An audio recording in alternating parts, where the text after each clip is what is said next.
UP में वैसे तो अगले साल यानी 2027 में विधानसभा चुनाव होना है, लेकिन उससे पहले ही प्रदेश की सियासत में हलचल तेज हो चली है।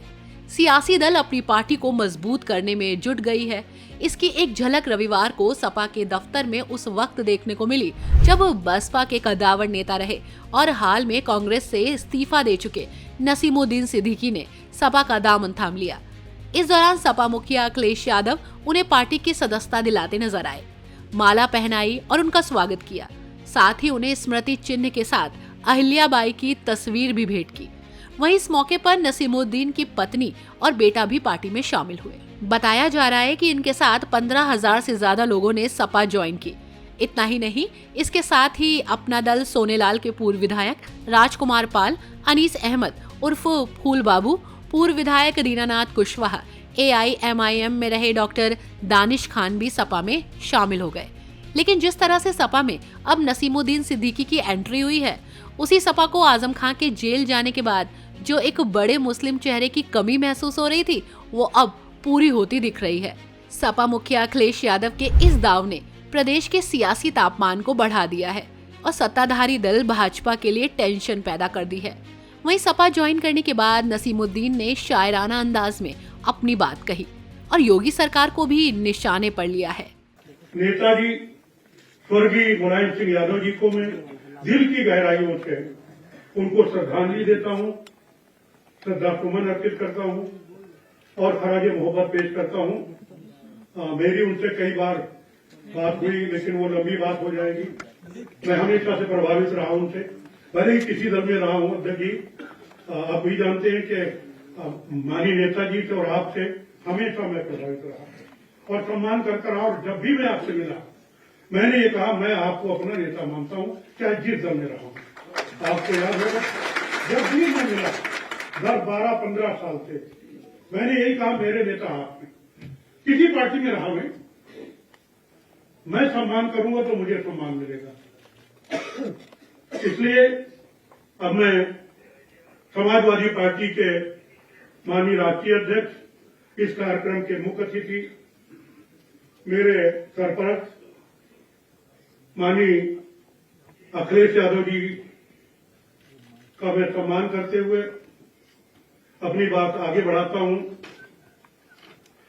उनका दिल की गहराइयों से स्वागत करता हूं, अभिनंदन करता हूं। माननीय अध्यक्ष जी की तरफ से 1-2 लाइन का मैं संदेश दे दूं। अगर नहीं समझ में आएगा तो मैं थोड़ा उसका ट्रांसलेट कर दूंगा कि हयात लेके चलो, कायनात लेके चलो। हयात मानी जिंदगी और कायनात मानी दुनिया, जीवन और दुनिया विश्व। हयात लेके चलो, अध्यक्ष जी की तरफ से बोल रहा हूं, हयात लेके चलो, कायनात लेके चलो, चलो तो सारे जमाने को साथ लेके चलो। इन्होंने कभी हिंदू मुस्लिम सिख ईसाई की बात नहीं की है। और न मैं किसी की बात कर रहा हूं, मैंने जमाने की बात की। मैं इस बात से अध्यक्ष जी बहुत प्रभावित हूं आपसे। मैं बहुत प्रभावित हूं, इसलिए मैं आपका पुनः सम्मान करता हूं। आज जो लोग बहुजन समाज पार्टी में शामिल हुए, बहुजन समाज पार्टी से समाजवादी पार्टी में शामिल हुए, उनको मैं बता दूं कि आप जिस दल में रहे, जैसे रहे, ठीक है। हमारी जिम्मेदारी अब ये बनती है कि जो लोग पहले से हैं समाजवादी पार्टी में, वो हमारे सीनियर हैं, अध्यक्ष जी का नेतृत्व होगा और अपने जो भी आज से पहले जो समाजवादी पार्टी में है, वो हमारे सीनियर हैं, हम जूनियर हैं और जूनियर की हैसियत से जूनियर सीनियर मिल करके काम करेंगे। ये 15,718 लोग आज बहुजन समाज पार्टी को छोड़ के, अब सही बोल रहा हूं, बहुजन समाज पार्टी को छोड़ के, कांग्रेस पार्टी को छोड़ के, भाजपा को छोड़ के, अपना दल एस को छोड़ करके और दूसरे दलों को छोड़ करके आज समाजवादी पार्टी में अध्यक्ष जी आपके सामने काम करने के लिए समर्पित करेंगे। मैंने जैसा कहा कि आप लोग समाजवादी पार्टी में शामिल हो, एक चीज नोट कर लीजिए, हर आदमी का स्वार्थ है। जो कहता है मैं स्वार्थी नहीं हूं, मैं नहीं मानता। मेरा भी स्वार्थ ये है कि समाज मजबूत हो, यहाँ की कानून व्यवस्था मजबूत हो, यहाँ का विकास हो, यहाँ की महिलाओं को, यहाँ के किसानों को, यहाँ के युवाओं को, यहाँ के छात्रों को उनका हक मिले, यही मेरा स्वार्थ है। और एक चीज सुन लीजिए, चाहे जिस पार्टी से आए हो, भाई फूल बाबू के साथ आए हो या हमारे पाल जी हमारे साथ आए हो, अगर समाजवादी पार्टी मजबूत है तो हम मजबूत हैं, तभी हमारा साथ होगा। और आसानी से कोई चीज नहीं मिलती। कोई बोला था बैठे हुए हैं, मिटा दे अपनी हस्ती को अगर कुछ मर्तबा चाहे, मिटा दे अपनी हस्ती को अगर कुछ मर्तबा चाहे कि दाना खाक में मिलकर गुले गुलजार हो। आपका मुकाबला ऐसे वैसे लोगों से नहीं है।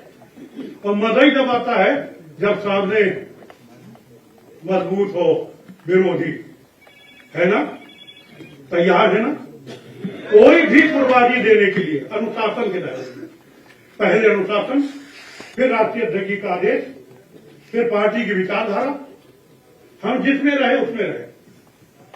लेकिन अब हमको इस पार्टी की विचारधारा के साथ चलना है।